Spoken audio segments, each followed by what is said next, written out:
All right, wonderful AP Gov students. Because you asked so politely, here is a review video for your Unit 4 test, which will cover chapters 8 and 9. Chapter 8 looked at political parties, and it's sort of hard to define a political party, but no matter how you define it or what definition you use, right here is really, really important.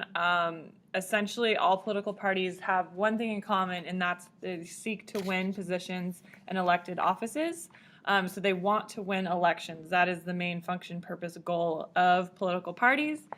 And party competition is when we have the battle between Democrats and Republicans for control over these offices that they both are fighting for. Political parties is one of the examples of a linkage institution in our government and society. And linkage institution helps translate inputs from the public into outputs from policymakers. So it connects the people with the policymakers. Keep that in mind for sure. Political parties also help to pick candidates, run campaigns, basically tell voters who to vote for, explain the policy in layman's terms, coordinate policymaking, and keep an eye on their opponents. So what does it take to become a member of the Republican or Democratic Party? Really, nothing. All you need to do is simply believe that you are a member of the party of your choice, and it's self-proclaimed. You're not required to officially give dues or sign up or apply or anything like that. And what's interesting is we actually are one of the few countries in the Western Hemisphere that uses democracy where you can basically just be a whatever label you want. Like there's not a formal process to become a Republican or a Democrat. And sometimes what we see is what's known as ticket splitting, and the ticket splitting voting is when someone votes for one party for one office and another party for another office. And members of independent political parties or even the independent political party are most likely to participate in ticket splitting. All right, some other things that I've already talked about that political parties are going to do. And to clarify something real quick, so there is something more specific when we look at grassroots politics at the political party level, and that is the political machine. And a political machine refers to the local party organization that is tightly disciplined and well-staffed and relies on patronage to create party loyalty. And if you can remember from, I don't remember what chapter it was, but patronage or patronage jobs are jobs given for political reasons rather than merit or competence. And so political party machines really rely on the efforts of patroned employees. So keep that in mind as well. Okay, let's continue on with the exhilarating party eras in American history.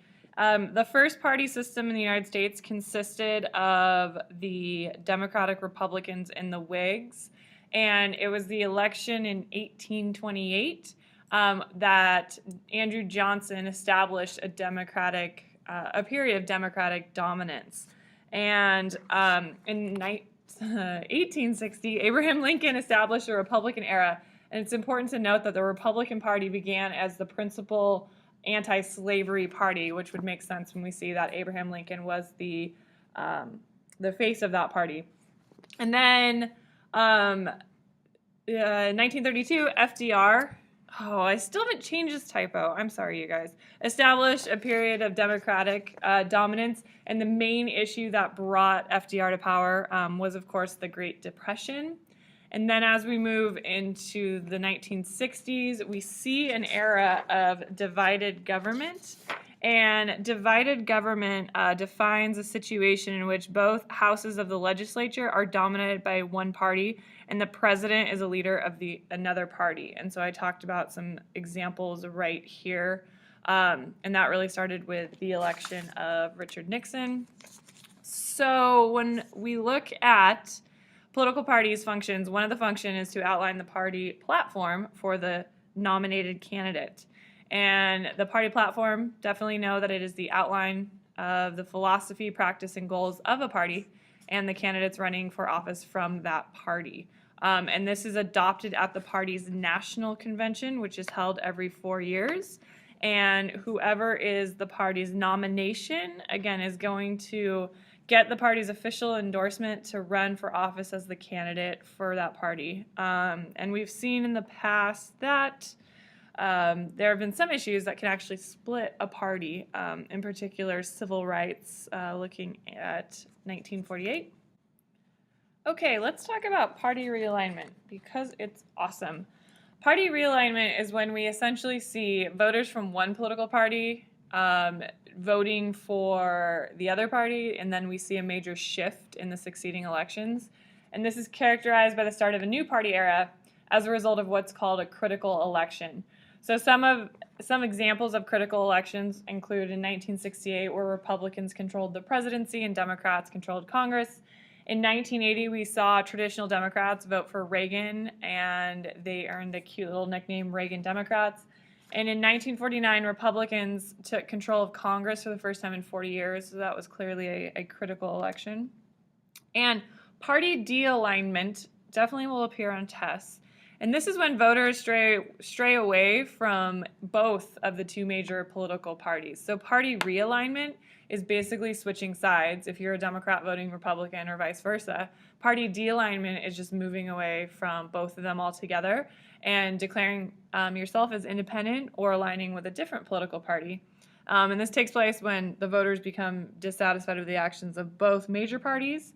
And typically, in American history, what is true is that most third-party campaigns do not result in office, but rather the purpose, or I guess the influence or significance of a successful third-party candidate campaign is to draw attention to or put some pressure on the Republican and the Democrat, just to say like, hey, both of you are really unpopular in this regard, so much so that a third party has taken 20% of the popular votes. For example, Ross Perot in 1992.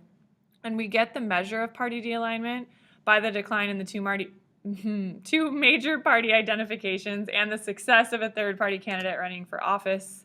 Okay, I don't know how much, I do know how much. There's not a ton on specific party platform issues. We will look at, however, though, some campaign finance stuff. Yeah, third parties, just kind of already talked about that. It appears again, and they tend to just want to bring attention to one particular issue that they want the Republican or the Democrat to give attention to. Your lipstick stains